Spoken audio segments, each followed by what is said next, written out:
I mean, there's so many tempting matches. I definitely would have liked Byun versus Impact, or as I said, like Dark going into versus Gumiho, which I still hope happens, like cross my fingers type thing. But Yeah. this was a rematch. You talked about Leenock having really good PVZ. So I actually was like, oh, that's right. Like, this is actually kind of a cool little matchup we have here. So I'm excited to cast this as well. But starting things off here on Proxima Station in the bottom left as the red Protoss, he is super. Indeed, and his opponent across the way as our blue Zerg player. This is going to be Leenock. Oh. All right, so that's not a hatchery first. That's in fact a spawning pool, and this is actually a pool before gas. I've seen a lot of gas before pool builds if you want to get a little bit aggressive, but this is going to be some very early Ling Zombie Grub.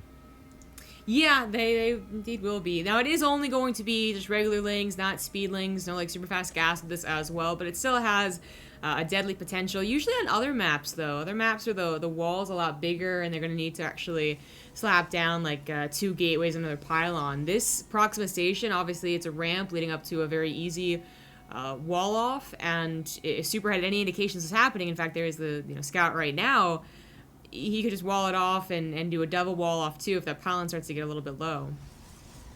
Yeah, and if you can get across the map without getting scouted, which is not the situation here. We've got a little probes trying to do its best Zergling cosplay. It's not really good at that, but it's going to see all of these Lings running across, and that means that this front door should be able to get up and blocked and ready. There's already the Zealot about to warp in, so should be more than well prepared. So really interested to see what the follow-up here is. Why do you think Leenock went for this very early pool strat?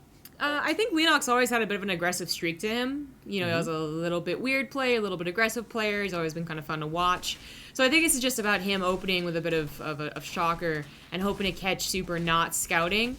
Unfortunately, Super did scout, so even though the Zealot might eventually go down, there's another one already on the way. And as I said, this isn't a speed follow-up, so far this really has not been worth it. Leenock just losing kind of all control once these Lings fall. Yeah, and I mean, probes are pretty good at fighting Zerglings early on, especially if there's only 3 of them. So it's going to be annoying, and it did take out the first Zealot, but I don't really think there's a whole lot to be said about that changing the course of the game just yet. Yeah. Looks like they make it 2 probes. These 2 can't do very much. It's almost a citizen's rest. Oh, he's diving back in. Gonna get it? Yes! Wow. Great Zergling control there by Leenock. So he will get those couple of bonus probes and scout the rear natural. So perfect scouting for the Zerg player going into the early game. Sure. Well, pretty perfect. Overlord's actually gonna get even a double scout here. Yeah. Beyond perfect. This is when you go like double S and triple S and all those other rating scales that just shouldn't exist. Well, actually, I think we still have to give him an A, which is apparently okay in grade school, but just terrible for video games because it is S and double S. But no, just an A because that Overlord did not in fact see. This one does. Okay, there we go. We can give him an S now. This Overlord sees the Stargate. Otherwise, it was just going to be a big surprise. But Leenock. I mean, okay, so he sees the Stargate, that's great and all, but is he really going to be able to recover from that opener? He forced out 2 Zealots that otherwise Super probably didn't want to make. He did, I'm guessing, delay the Stargate because the minerals did go somewhere else. But, I mean, that was a pretty early pool. This is a late hatchery. It's going to be a late third. I just wonder how, good Leenock's going to be in the long game. Ooh, and he's going to lose that first Overlord. That's a little sloppy. Supply blocks him as well. So he will need to have another Overlord built, and those are not fast to build. Overlords are not like warp-ins. You don't really there's no fast build an Overlord. They take a long time to fill up those balloons with gas, and he's going to be supply blocked for a while as this Oracle finally heads out across the map. Yeah.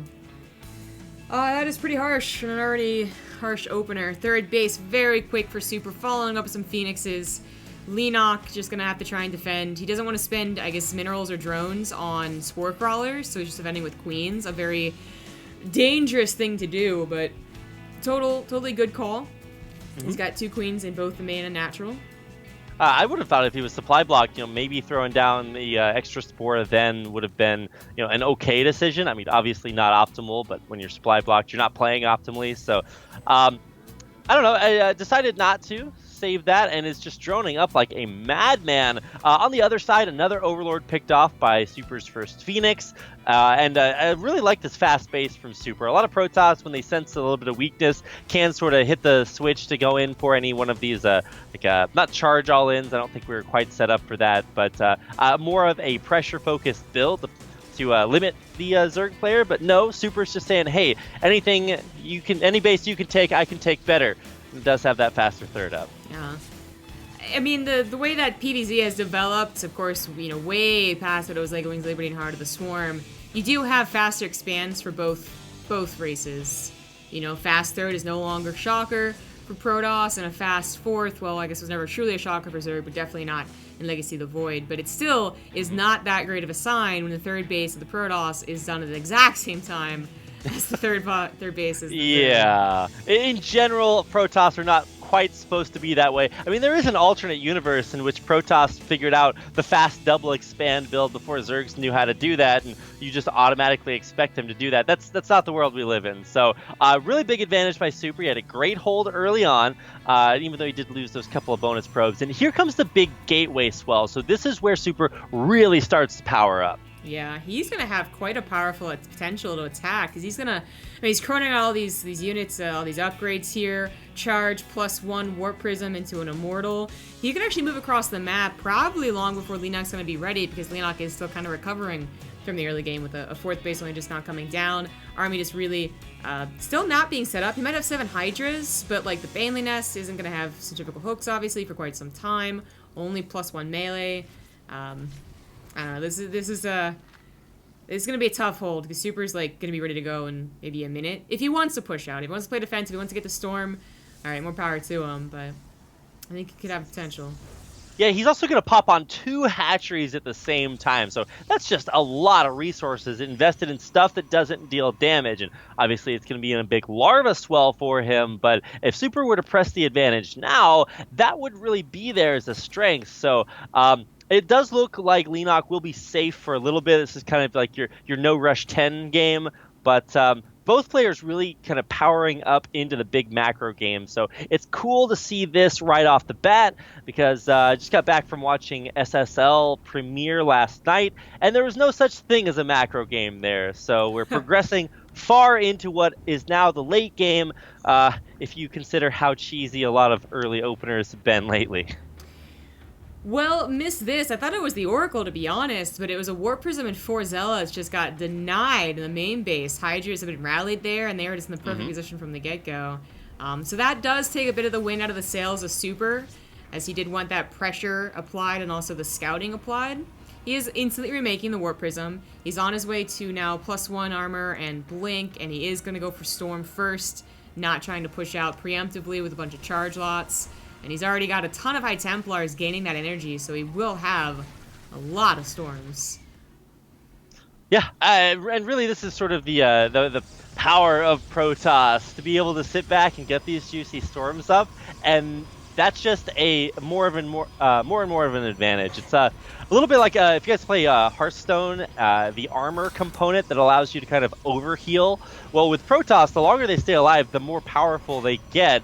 So if you just let them sit there, eventually you'll just have to deal with Infinity Storms. So probably want to avoid that, and so it's a good idea to put pressure on, or at least bait out those few early storms to keep them from building up. Well, building up in the main base of Leenock is a Hive and a Greater Spire. I think this might just be the better way to go. His timing where he's like, hitting either before, like just before Storm, or only as the Protoss has, 2 or 3, that just didn't happen in this game. The pacing of the game was a little bit off. And I think he could have tried.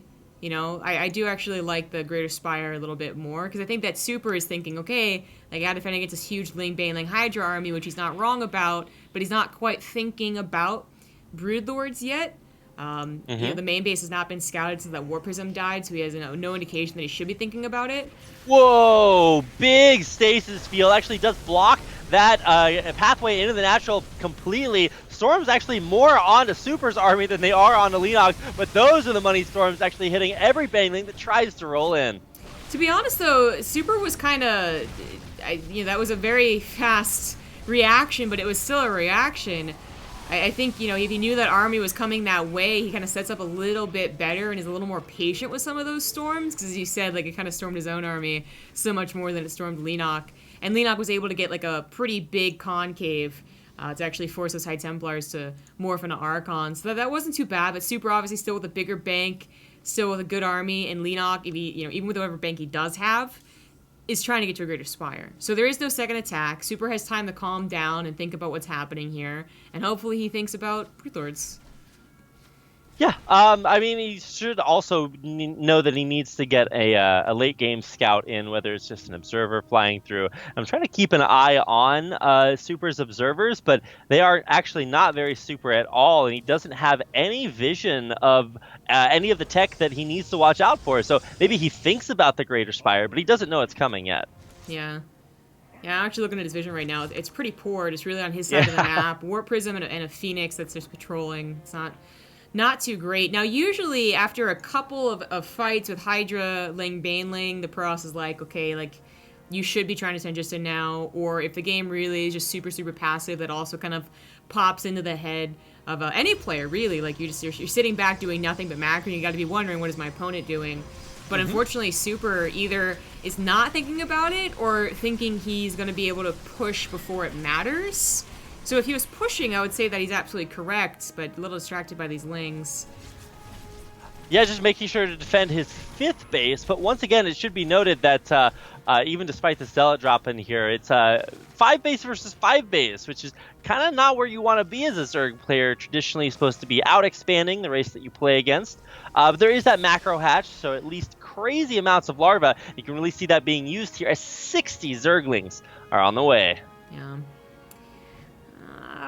Okay, Super finally gonna push out here. Now, Leenock, he just made, as you said, like, so many Zerglings. He got maxed out, so even though he has Corruptors and a Greater Spire, he can't make Broodlords. And that might be the only good response against the army that Super has coming towards him. It's a good thing he just lost 30 supply. Yeah, and Zerglings are just not high-quality units. I mean, they are meant to get in there and get down and dirty, but not last for a long time. Here, finally, after losing that 30 supply, come the Broodlords, but those take like 24 seconds to morph, so it's going to be a while before they come into play here, and, well, Leenock just needs to buy time until then. Yeah, they aren't too well protected, and Super is just rallying forward here. As soon as he realizes that it's Broodlords on the way, I'm sure he'll be warping in a lot more Blink Stalkers, because they're an okay initial response against them. And considering that they won't have any protection on the ground, they're probably going to be perfectly fine as an answer. Yeah, now here come the Broodlords finally in play. It doesn't appear as if Super has the ability to fight this just yet. He has Archons on the ground, but doesn't have anything. Okay, for a second there, I thought Leenock, or Super GG'd, and that Leenock won. I was like, no, you can kill those Broodlords eventually. But I think Leenock just knew he was a little bit too far behind Super. We'll take game number 1. Yeah. I think he knew just from actually the very beginning, probably, with the Ling opener not doing what he wanted, just kind of like, I got a couple of shots in this game, and I'm not going to be too greedy about, like, trying to force the issue. So, yeah, that's, all right, Super. I mean, he was super good last week, too. This guy just he's actually been getting so much better as we've watched him develop. And, wait. Oh, you didn't leave that game yet. Did I? No. Oh, okay. I didn't. Sorry. Yeah, okay. I clicked return to game instead of score screen. My bad. I'm actually super bad at this. I'm better than I was last week, but I'm not off to a good start. Yeah, right. But anyways, he's just been getting better and better, and he seems to actually be very solid. He just hasn't quite reached that point of just no return. Like, of course, Super's going to win. But he did have Leenock's number, and he still does. Yeah, so last week, Leenock was able to tie up the series, but Super wound up taking it 2-1. So this is Leenock's opportunity for revenge. So we get in here onto Odyssey for our second map of the series. Yep. All right. In the top left, down 1, it is the Blue Zerg Leenock. All right, we get to mix it up a little bit. And his opponent winning game number 1, it's our Red Protoss player, Super.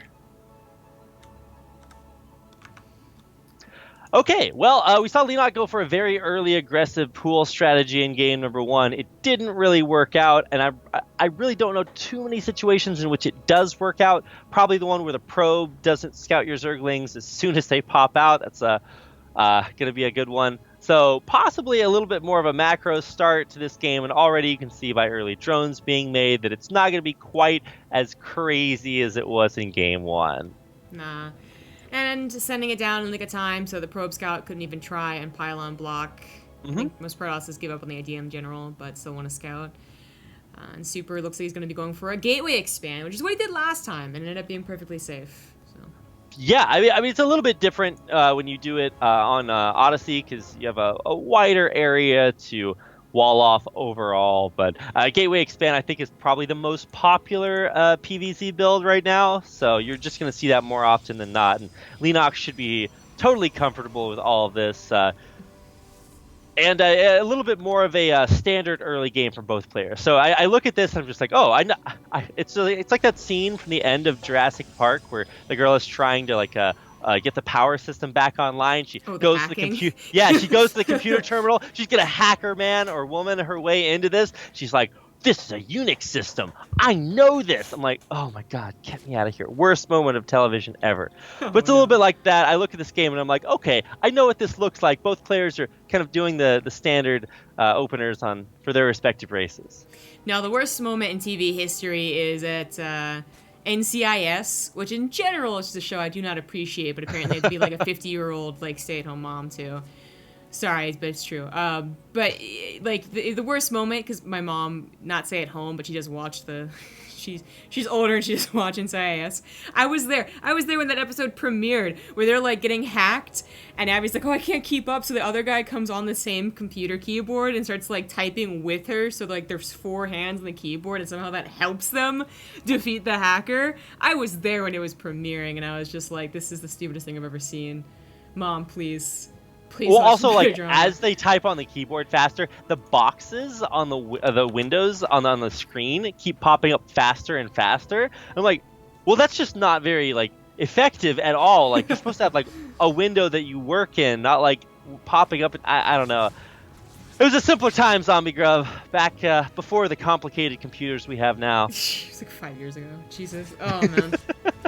Yeah, not a great moment in history, but anyways, as you said, we do have a pretty typical macro opener with Leenock getting a 3rd base, Illusion Chamber Prowler for +1 against the Oracle. They want to update you guys on the bracket. Also, another bit of a change up along with the prize pool for this and the following weeks will be that the semifinals are now best of 5. So. Oh yeah. Yeah. We have Beyond defeating Impact 2-0, Dark defeated Penguin 2-0 and is facing Gumiho right now. And Lucira defeated whoever Bubble was and is facing Classic. I think we decided that was Keen, if I'm not mistaken. Oh, really? Oh, yeah. That's so Which weird. was also doubly confusing for me because Byun was playing on an account named Keen earlier today, and I just had no idea who was which. Yeah, I did hear about that. Everyone was coming in and they're like, "Is this Keen?" Like, that's weird though, because Keen, like, he plays in a lot of foreign tournaments, so I'm surprised that he just has a random name on Battlefy. Okay, well, he lost, so we're done with him. Wash our hands. Rip. Yeah, this is absolutely scouted. Now, the Evolution Cheaper, like, is sometimes, of course, can go for an Overlord drop, but it is primarily for the +1. So, like, a bit of a waste, but it's not the most expensive thing to get an Overlord drop. Sorry. Getting hydrated and casting at the same time is difficult. So, yeah, the drop Overlord is going to get taken out. The Zergling to the front are pretty much just going to be there for the soft contain. This is actually a pretty beefy wall at the natural, but this looks very different than our last game because this is just the Protoss trying to hang on to his natural instead of going up to a very early 3rd base. So once again, everything does look pretty standard. The Zerg putting on pressure, but Leenock's trademark ZVP drop does not work out. No, it doesn't. Yeah, Super not getting as fast of a 3rd, but of course he didn't have as good as an opener. So this is a standard safe 3rd, dealing with those lings. Got some sentries protecting it too. If Leenock was thinking about doing anything cheeky, like trying to link swell on that with +1. Nah, not so much. He made a couple just to make sure he didn't, die to a couple of adepts. But Super has not been aggressive, not planning on being aggressive. It's all this tech once again in a row here. Yeah. That's nice Well, in SimCity. So here comes all the banelings just now morphing as soon as that baneling nest completes, and I think for the most part these have not been scouted out. So even though Super may sort of feel what's about to hit him, he's not going to be prepared for it. There's still only that adept blocking, and even though we're going to be able to see an overcharge, here come the banelings. Oh, he's trying to wall off at the last second. Well, at least power the gateways the last second. That ends up not being so shabby. Leenock was droning. They got like 10 more drones behind this, but realizing he has opened the floodgates is trying to make a lot more. And oh, these probes are just in so much trouble. Now all 36 down there at the natural. Pylon's being taken out, just ravaged by so many Zerglings in the base. He's actually going to be morphing probably a few Banelings in here as well. There's just not enough Protoss here to defend. The Oracle comes in and helps, and that should be enough. Does take out a sentry, though, and Leenock has... I thought he'd be droning a little bit more, but no, just getting a lot of hatcheries, getting his gold base, getting his macro hatch, investing his drones into more buildings. Now everything has calmed down. In total, Super lost 13 probes. Not truly devastating, but he's about to lose more. Yeah, the follow-up wave is going to be what is truly devastating. More probes going down. The army does get warped in, gets surrounded instantly, and I mean, it's not quite time to look at the supply, but it's dying pretty quickly for Super. Yeah. That was 5 more probes killed, I believe. Up to 18 now.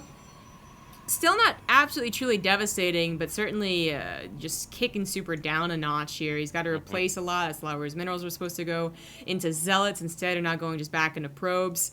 He has a very ragtag group of units trying to like threaten Leenock here. They've got +1 armor, sure, and they've got a couple of force fields, but have to be pulled back once again. Yeah, and I love this. Leenock kind of lures the majority of Super's army down to his third, and then comes and tries to hit the natural. He's ultimately unsuccessful in both situations, but it's a Hydra Bane bust that's coming up next that's just going to be insane. And Super, I don't think that shield upgrade is going to help you out.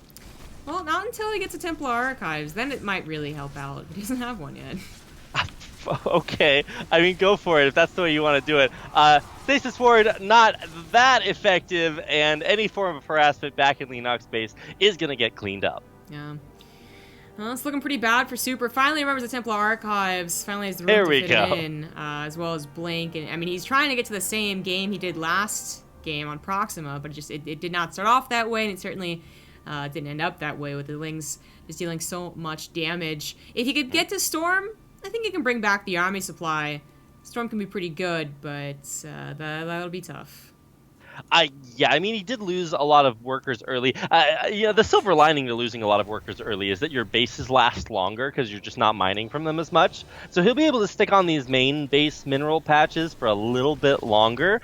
And he has, like, really walled off that third base. That's not getting Baneling busted anytime soon. So the follow-up, I mean, I see Leenock morphing more Banelings. I don't necessarily think that's the right way to go in with them, but hey, who am I? I am dust in the wind when it comes to Leenock's Baneling bust strategies. Well, Storm is only halfway done. These Templar are not very helpful. All I can hope for is that Leenock thinks they have Storm and doesn't roll in here. Oh, that's a pretty good stasis trap. Yeah, but the Banelings are still going to get right in onto the High Templar in the back. The Hydra's following up through this, and there's really only one overcharge there to try to stop him. One Lonely Immortal will not be living up to his name for too much longer. That's going to be Leenock taking game number 2 to even up the series. A bit of mid-game aggression really did throw Super off. He thought he had his third under control against Lings, but didn't account for the Banelings crashing through his natural. Yeah, I felt like the first bust probably could have been scouted out if there's anything like an adept shade that keeps consistently going out to see what's out there in the big scary darkness. But I don't know. I just really love this about StarCraft is that it's an incomplete informational kind of game. So when you first start playing it, you're just like, well, I'm just gonna do my own thing and turtle and make my units and stuff, and then you figure out, wait a second, no, scouting information is infinitely valuable, and that's something Super did not have. So game 2 does go to Leenock, and that's going to take us to our final game of this round of 8 series. Correct, the round of 8. So the winner of this is going to go on to face the winner of Gumiho versus Dark. Mm-hmm. I'm going to guess Beyond versus whoever Classic or Lucero will be our first semifinal. We, as always, plan on casting both semifinals and the finals So don't worry about missing those guys. Oh, something stuck in my throat. Well, hopefully it's not a knife. That would be bad. You know, I think it's not a knife. I think I'm okay on that department. I did see so the Barnum and Bailey Circus, which marketed itself as an intro for this StarCraft game. Let me get that out of the way first. So our Protoss player in the reds up at the upper left-hand corner of Abyssal Reef, it's Super. In the bottom right as the blue Zerg, he is Leenock. All right, so to finish my story, the Barnum and Bailey Circus is a popular North American circus, and it marketed itself as the greatest show on Earth. And so I'm like, wow, I just really need to see that. So it comes to our town, we go. I try to ride an elephant, it doesn't work out. It actually just like hurt really badly because I had, I don't know, I just was not flexible enough to sit up there. But short story was that at that circus, they had like sword swallowing stuff, and even though the guy was totally okay afterwards, he wound up putting the sword down a little bit too far, and it came out, or it like punctured the lining of his esophagus at one point. So I remember seeing ambulances come to the circus. I was a little kid at this point, so I didn't even realize that. And then I remember when the circus finally went out of business, I went back and like looked through some of this stuff. I was like, wait a second, that's what happened there. So yeah, definitely not good to have knives in your throat to continue and finish off that analogy. So there you go. Thank you for that, actually. Hey, you know what? It's my anecdotes that really just tie the show together, Zombie Grub. I really like to think it's the lifeblood of everything that we do here. It really, really is. Actually, that's like on a more, like, I guess a little more serious note, but still like kind of reminds me. I had it wasn't a traumatic experience, so it's not like I'm like, oh, I forgot about it already. What the heck? But it was kind of a weird experience. So, along with casting, I actually took a trip down to the Bay Street TV house. I had some things to do, like business-wise. There we go. So I was down there talking to a couple of the players, and we go back inside, and in their apartment building and in the hallway, a woman had just collapsed, and she was having a seizure. What? Yeah, and we just walked back in, and we're just like, whoa. So we're just like, initially shocked, and then we remember try and call 911, which in Korea is 119. If you guys ever come here, it's kind of easy to remember. Yeah, and they spoke English, which is really nice, so we didn't have to try and communicate huge long medical term words. But man, she just kind of started she took like a mini nap, and then she got up and then just went to her apartment. So we had to call back and just be like, okay, she just left. I think she's okay now. I don't know, man. But it was it's the first time I've ever seen that happen in Korea. I don't know. I feel like I'm having a lot of firsts in Korea despite being here twice before. I had the crazy lady in the subway who just was yelling at everyone, and I had no idea what she was saying. So I don't know. It's been a weird couple months. Takes all sorts to make a world. Yeah, I suppose so. Wow. I'm really glad that this game has been super ultra mega standard and absolutely nothing wacky has happened. So right as we finish that conversation about how wacky things get, they do start to take a little bit of a turn. There's a dark shrine. It's making up the front wall off, so it's not going to be like a surprise or anything, but it is coming up along with the robo there for Super. Right, so kind of a typical Dark Shrine opener. It's just a little more interesting to see what they do exactly with what they warp in. Some people warp in 40 Ts and go for it. Some people automatically turn into 2 Archons. Some people even warp in 6 to 8 DTs and try and attack with 4 Archons. Some people go for double Warp Prism. There's been so many just branches along this tree that is the Dark Shrine Warp Prism opener that it is still, I think, very, very common, but it's more just what exactly you're going to do with it. And that's something that Leenock will also want to continue checking, but you can't really check much more at the front. It's all about what that Warp Prism is doing. He's got to keep his eyes on that. Yeah, you're right, Zombie Grub. And I think Game 2 is a perfect example of what happens when you don't keep checking either your front or your opponent's front to try to figure out what is going on. Because this is kind of a vulnerable time period for the Protoss. He's venturing out into the deep, dark, abyssal reef. He's like, I really just want to get my third base up. And the little probe comes out with a mineral and a dream and plants down that nexus and just really hopes the Zerg player will be nice enough to let him get it up. And at least it appears for the time being it's going to make its way finally into the land of the living and complete its warp in to secure this third base. because Leenock is not quite there just yet. There's a long and epic tale of the Nexus. Yeah.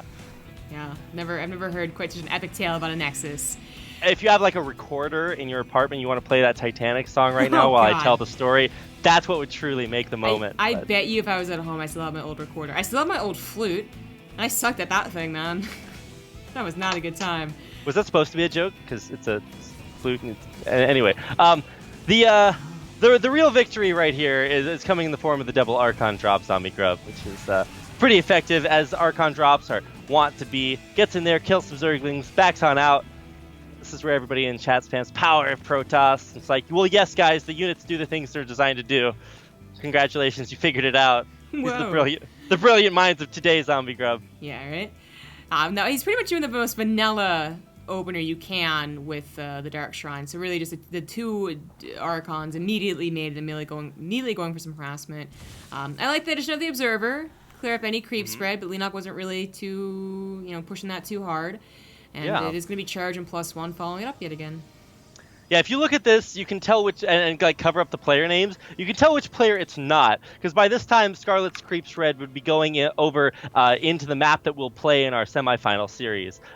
So it's not quite there just yet. Leenock not really wanting to spread that quite as far right now for some reason. I mean, it would have gotten cleaned up anyway. So now actually comes a little bit of an attempt at some aggression on Leenock's party, is finally pushing out across the map, right underneath the shadow of the ESV Space Shark. I feel as if since the Ballistix Brawl is sort of the spiritual successor to the ESV Weeklies, it's nice to see the Space Shark sticking around for so long. If you get the right angle in the main base, you can see it just right in front of your camera. But I am not near. Well, also if you look off towards the natural, there's one that swims around in the shadows out there too. Yeah. There's plenty of them, but the one in the main base is just like right in your face. You can see how derpy its face looks. But Leenock is getting prepared for an attack, but it's really not too scary of an attack, I feel. It doesn't have any upgrades yet, it doesn't have any banelings yet, and Super, I think, realizes, like, wait a second, what are you doing? This isn't that bad.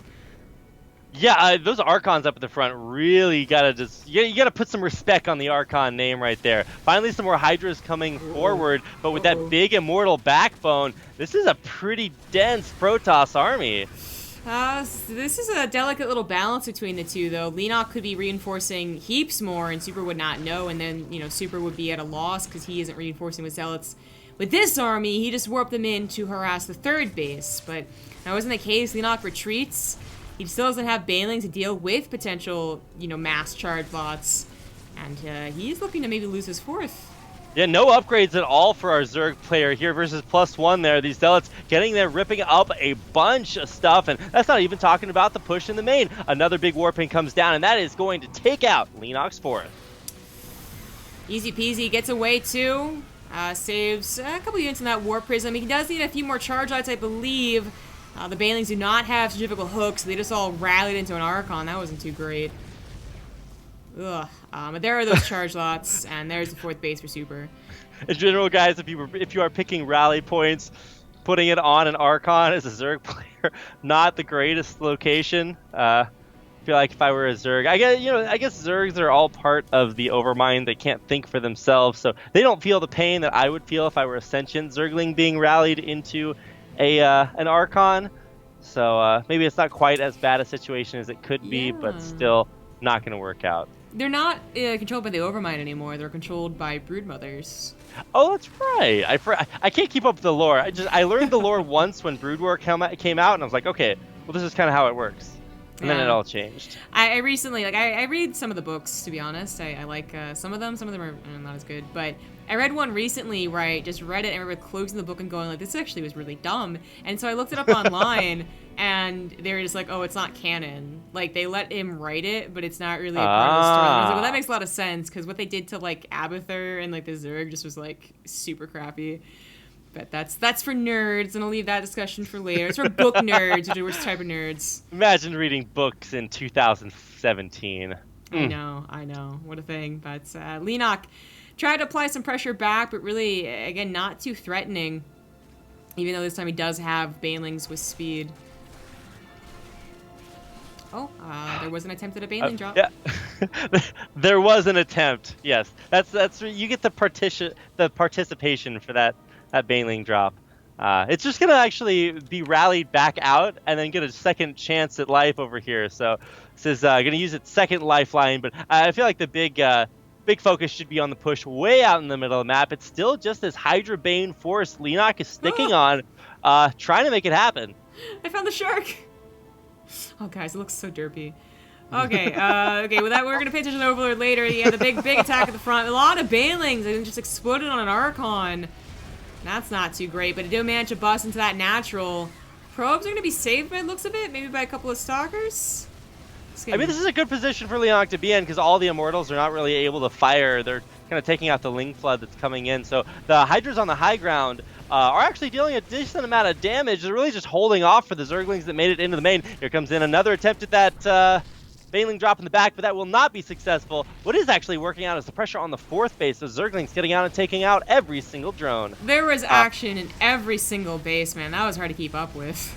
Well, yeah, speaking of action, there's also in Leenock's natural, there's even more drones going down. So it's just happening all over the place. It looks like finally Leenock will be able to clean up his base. Super will be able to clean up his base, and everything is as it should be. Yeah, everything goes back to normal. Super, though, did take more worker losses, now down to 46. He's coming in here piece by piece. It's not what you want to do. Finally, the Immortals come in as well, but I don't believe there's a Warp Prism anymore. The one that was harassing was taken out, and Super, I don't know if he should be on the front lines here without charge lots. Sure, there aren't any Banelings yet, but they're making.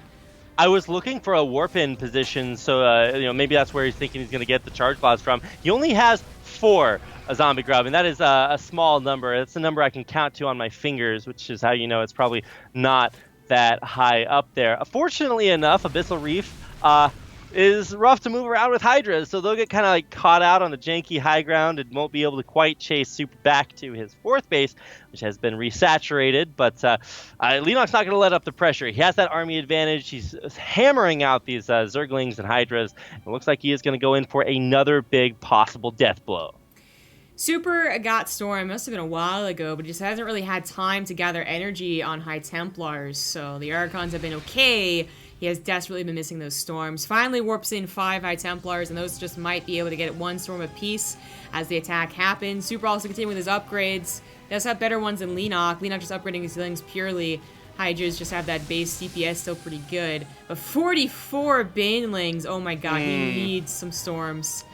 I believe that is qualifies as being so many Banelings. Zombie Grub, it is quite a few.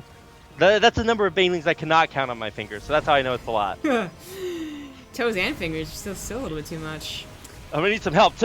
By our powers combined, Zombie Grub, we can count the number of Banelings in here. And they're gonna be rolling forward. Great storms to really block out that choke point.